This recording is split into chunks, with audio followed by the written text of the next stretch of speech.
नमस्ते, बिआरएस च्यानलमा हार्दिक स्वागत छ। आज हामीले एक विशेष कार्यक्रम लिएर उपस्थित भइसकेका छौँ। आजको यस एपिसोडमा आज हामी चर्चा गरिरहेका छौँ विशेष गरी एक दशकभन्दा अघि पहिचानको राजनीतिले देशमा एक नयाँ रूप लिएको थियो, तर पछिल्लो समयमा तिनै पहिचान जनित सङ्गठनहरू बिस्तारै बिस्तारै खस्कँदै गएको महसुस भइरहेको छ। तर ती सङ्गठनहरू भने केही सङ्गठनहरू अस्तित्वमा छन्, केही सङ्गठनहरू अस्तित्व समाप्त गरेर गए भने केही सङ्गठनहरू अगाडि बढ्ने क्रम यद्यपि जारी छ। आज हामी तिनै विशेष विषयवस्तुहरूसँग सम्बन्धित रहेर छलफल गर्नेछौँ।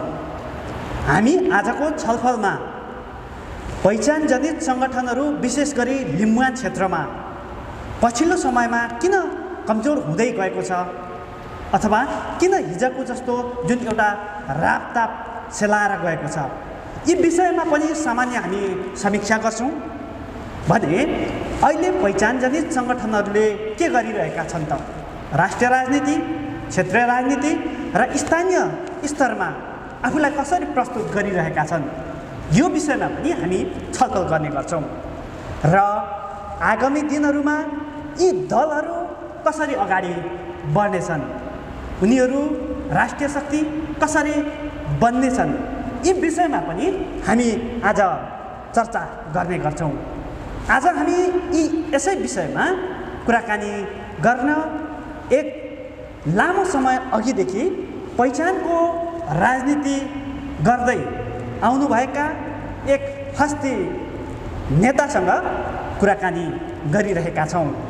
उहाँ हुनुहुन्छ सङ्घीय लोकतान्त्रिक राष्ट्रिय मञ्चका केन्द्रीय उपाध्यक्ष ज्ञानुहाङ इम्बुङ र आज हामी उनै अतिथिसँग कुराकानी गर्न गइरहेका छौँ। कार्यक्रममा हार्दिक स्वागत छ अतिथिज्यू।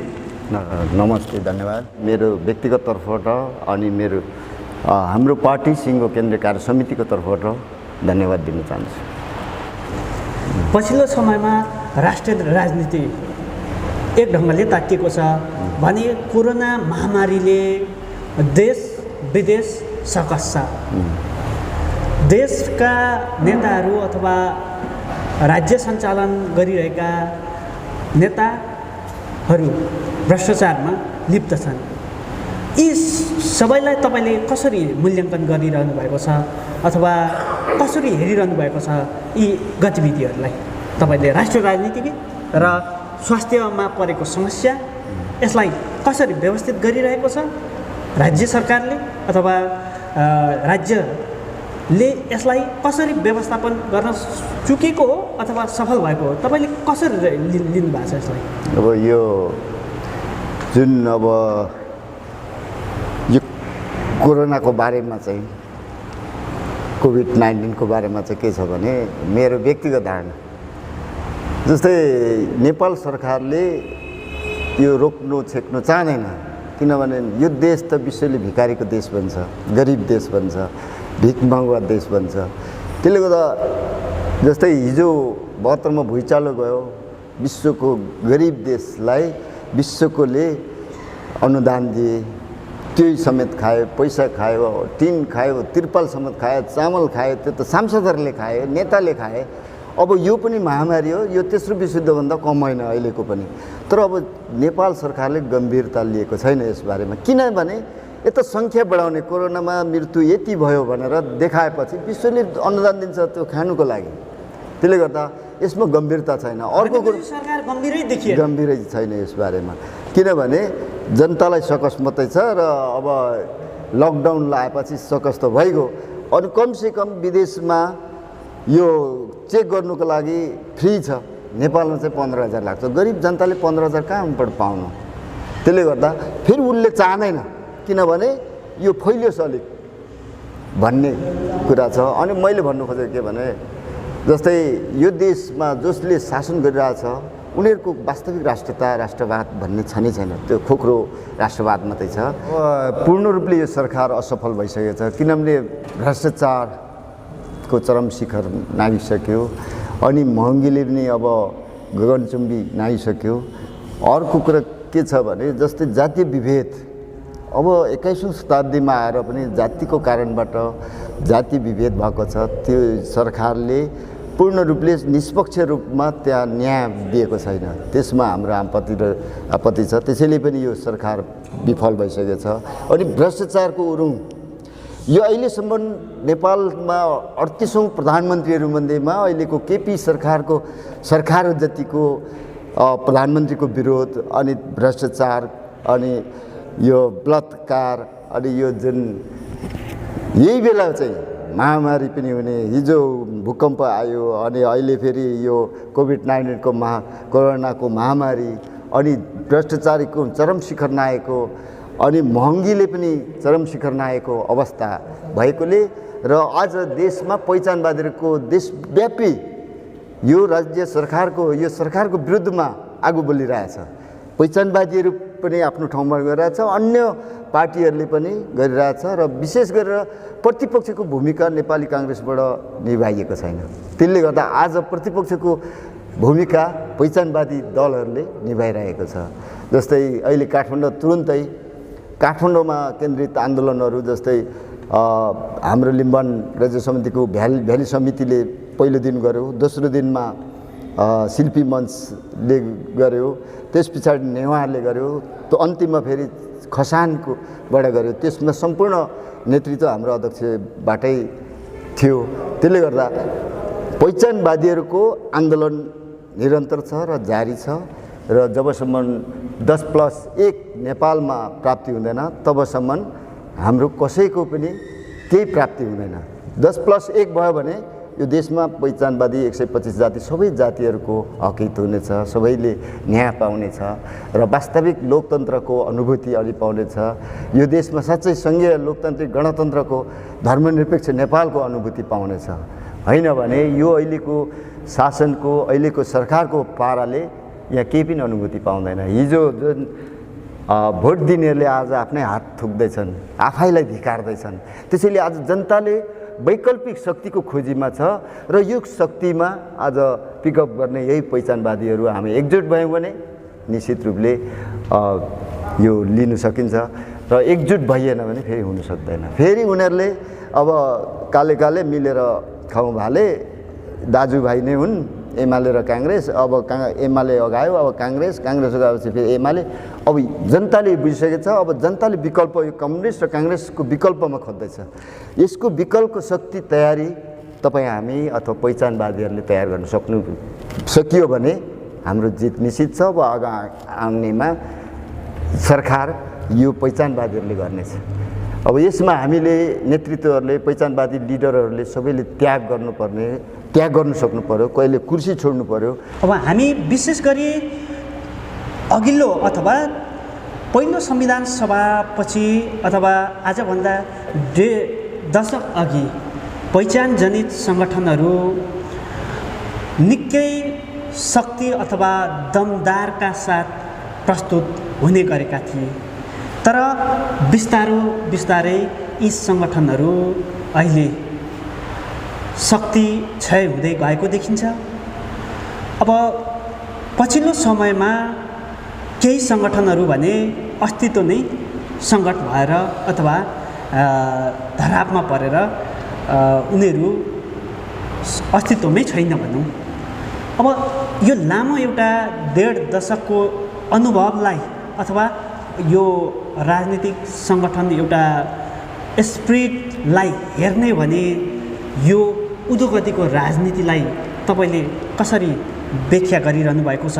यसमा के को कमी कमजोरी भयो र आज यो स्थितिमा विशेष गरी ती सङ्गठनहरू पुगे, तपाईँले कसरी मूल्याङ्कन गर्नुभएको छ? अब यसमा चाहिँ यस्तो छ, सुरुवातमा अथवा यो देशैमा सबैभन्दा पहिले सङ्घीयको आन्दोलन गर्ने भनेको लिम्बुवान हो। लिम्बुवानले आन्दोलन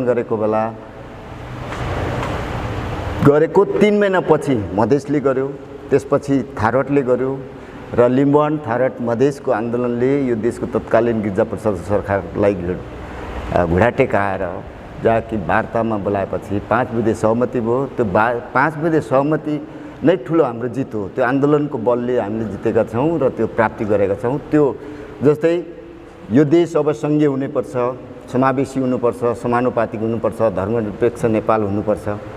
अब लोकतन्त्र त भन्यो अरूले पनि भन्छ, गणतन्त्र त्यतिले भएको थिएन। यो 4टा एजेन्डाहरू संविधानमा उल्लेखित छ। त्यो सहमति नै त्यति बेलाको अन्तरिम संविधान, नमुना संविधान हो। त्यो नमुना संविधानको आधारमै अहिलेको दोस्रो पटकको सदनले अथवा त्यो संविधान निर्माण त्यही रूपमा बनिएको छ। त्यसले गर्दा त्यो हाम्रो जित हो। सङ्घीय, समावेशी, समानुपातिक, धर्मनिरपेक्ष कम्युनिस्ट, काङ्ग्रेस, राप्रपाहरूको एजेन्डा होइन, त्यो एजेन्डा हाम्रो हो। र अर्को कुरो, यो जित ठुलो जित हो। हामीले सांसद, मन्त्री, प्रधानमन्त्री भन्दा पनि ठुलो जितको रूपमा लिएका छौँ। त्यसैले हामी हतोत्साही चाहिँ खाएका छैनौँ। अब केही टुटफुटको कारणबाट अब जस्तै राजनीति नबुझ्नेहरू हतोत्साही खान्छ, तर हामीले त एजेन्डाहरू जितेका छौँ। जस्तै गाउँ मेयर जित्नु, संसद जित्नुभन्दा ठुलो एजेन्डाहरू जितेका छौँ। त्यसले गर्दा अब अहिलेको कुरामा चाहिँ के छ भने हामी जस्तै आजभन्दा 1 वर्ष अगाडि नै 4 इयर्स प्लान भनेर सङ्घीय लोकतान्त्रिक राष्ट्र मञ्चको केन्द्रीय कार्य समिति, केन्द्रीय मिटिङले एउटा निर्णय गरेर 4 इयर्स प्लान भनेको चाहिँ अब 4 वर्ष, अब 1 वर्ष त बितिगयो, अब 4 वर्ष रहेको वर्षहरू चाहिँ अब के गर्ने भने चुनावमा मात्रै जनतामाझ जाने होइन। अब चुनाव जस्तो जनतालाई कन्भिन्स गर्ने हाम्रो दर्शनको बारेमा, सिद्धान्तको बारेमा, विचारको बारेमा, यो अब हाम्रो नेपालको 100औं पार्टीभन्दा हाम्रो पृथक संरचनामा बढेको छ। यो सर्वसाधारण जनतालाई थाहा हुँदैन। जसले राजनीतिक ज्ञान छ उसलाई मात्रै थाहा हुन्छ र उनीहरूलाई त थाहा भए पनि दबाइदिन्छ। तर वास्तविक जनतामा यो पुर्याउनुको लागि 4 इयर्स प्लान तयार भएको छ। त्यसमा सङ्गठन गर्ने, प्रशिक्षण दिने लगायतको यो विचारहरू प्रत्येक जनताको माझमा पुर्याउनु तयारीको लागि हामी 4 इयर्स प्लान अन्तर्गतै छौँ। तर यो अहिलेको बिचमा चाहिँ लकडाउनले गर्दा स्थगन छ र हामी लकडाउन खुलेपछि यसलाई निरन्तरता दिनेछौँ। पछिल्लो समय तपाईँले अघि भन्नुभयो हामीभन्दा पछि मधेसले आन्दोलन थालेको, तर र तपाईँले जुन चाहिँ उल्लेख गर्दै हुनुहुन्थ्यो, तर आज तपाईँहरूभन्दा पछि आन्दोलनको थालनी गर्ने ती मधेस केन्द्रित सङ्गठनहरू एकता र एउटा चाहिँ साँच्चै एउटा आफ्नो आन्दोलनप्रतिको वफादारिताले आज राष्ट्रिय शक्तिमा पुग्न सफल भए। तर जुन अहिले यहाँहरूले भनिरहनु भएको छ, पूर्व लिम्बुवान भनिरहनु भएको छ, तर तपाईँहरू त हरेक सङ्गठनभित्र सङ्गठन टुटफुटले तपाईँहरू त अलिकति झन् अलि पछिल्लो समयमा त अस्तित्व नै खोज्नुपर्ने स्थिति पुग्यो। यसलाई तपाईँहरूले आफ्नो कमजोरी अथवा आफूले गरेको मिस्टेक भयो भनेर आफूलाई अलिकति ग्लानी कतिको फिल गर्नुहुन्छ तपाईँ? ठिकै छ। यसलाई म पछाडि भन्ने छु। पहिले जुन मधेसको कुरा टुङ्ग्याएर, जस्तै मधेसहरूको हाम्रोभन्दा पछाडि उठेको आन्दोलन किन उठ्यो भने 2 कुरा छ त्यहाँ मेरो विश्लेषणमा। जस्तै त्यहाँ घना बस्ती बसोबास, बहुसङ्ख्यको आधारमा मधेसी जाति, मधेसीवासीहरूको बसोबास भएकोमा सल्काउनु, आगो लगाउनु सजिलो भयो, नम्बर 1। अर्को कुरो लिम्बुवानको चाहिँ जस्तै 5 थर तेह्रथुम ताप्लेजुङबाट यो आन्दोलन उठेको भए र यहाँको जुन 400-500 नेताहरू त्यहाँ बसोबास गर्ने भए मधेसको भन्दा कमी हुने थिएन। लिम्बुवान नेताहरू सबै तराईमा बसोबास गर्ने र पहाडमा विघ्न भए एकजना केन्द्रीय सदस्यको भरमा, जिल्ला समितिको भरमा चलिरहेको अवस्था छ। उनीहरूको त त्यही छ, सबै घना बस्ती, उनीहरूको बहुल्यता पनि ती छ र त्यहाँ नेता पनि ती छन्। सबै भएको कारणले उनीहरूको आन्दोलन उठ्यो र त एकता पनि भयो नि, एकता बाजेनन्। अब यताको जस्तो जुन चाहिँ फुटे अब चाहिँ हरेक सङ्गठन व्यक्ति टुटफुट आए पनि जोडिए। तर जुन तपाईँहरूको नेतृत्व गरिरहेको सङ्गठन अथवा लिम्बुवानजन्य सङ्गठनहरूमा त एकता हुने अथवा भए पनि एकतालाई गम्भीर नलिने होइन। अनि जस्तो एउटा तपाईँले अघि भन्दै हुन्थ्यो उहाँहरूको यस्तो स्ट्रङ पोइन्ट भयो भन्ने, अब यसमा त तपाईँहरूलाई पनि त एक भएर जान सक्नुहुन्थ्यो होला होइन, मिल्न सक्नुहुन्थ्यो होला र तपाईँहरूले आन्तरिक रूपमा पार्टीलाई व्यवस्थित गर्न सकेको भए अझै राम्रो हुन्थ्यो होला। तपाईँहरूलाई आफैले चाहिँ केही गल्ती गरिएन जस्तो लाग्छ कि के भइरहेछ, कस्तो महसुस भइरहेछ? अब फुट भन्ने कुरा राम्रो होइन, त्यो त गल्ती नेतृत्वकै हो, त्यो अब गल्ती नै भन्नुपर्छ। तर किन फुट्यो त्यो बुझ्नुपर्छ जनताले। जस्तै 5 विचार छ, 5 विचार त एकै ठाउँ कुटेर पिटेर नेता मारेर त हुँदैन, त्यो विचार कहिले पनि मर्दैन। त्यो विचारको लडाइँ होस्, त्यो लडाइँलाई तपाईँहरूको विचार भनेको नेपालमा लिम्बुवान स्वायत्तता स्थापना गर्ने हो अथवा धर्मनिरपेक्षता होइन, समावेशी लोकतन्त्रलाई बलियो बनाउने होला होइन, संहितालाई समावेशीलाई कार्यान्वयन गर्ने होला। अब यसमा पनि फरक, योभन्दा फरक विचार भएको सङ्गठनहरू अथवा पहिचानजनित सङ्गठनहरू योभन्दा फरक विचार भएको त देखिँदैन। तर आफै नमिलेर आन्तरिक विवाद भएर चाहिँ टोकाटोक गरेर चाहिँ पदमा हानथाप भएर चाहिँ मिलेनन् भन्ने आम गुनासोहरू सुनिन्छ नि, तपाईँलाई के लाग्छ? अब केही थोर बहुत चाहिँ हुनु पनि सक्छ, पदकै कुर्सीको लडाइँ लड्ने नेतृत्व लिडरहरू पनि हुनसक्छ, तर धेरै जसो लिडरहरू चाहिँ निस्वार्थ र सैद्धान्तिक विचारकै लडाइँमै नै अघि बढिरहेछ। तर अब के चाहिँ भने जस्तै हामीले यसलाई हाम्रो पार्टीले नि गम्भीर लिएको छ। हाम्रो पार्टीले आजभन्दा अथवा फागुन महिनामा होला केन्द्रीय बैठक भएको बेला पहिचानवादी सबैसँग वार्ता गर्ने, पहिचानवादी सबैसँग सहकार्य गर्ने र सम्भव भयो भने मैले भनिसकेँ एकीकरणै गर्ने, त्यसरी बढ्ने तयारीमा छौँ।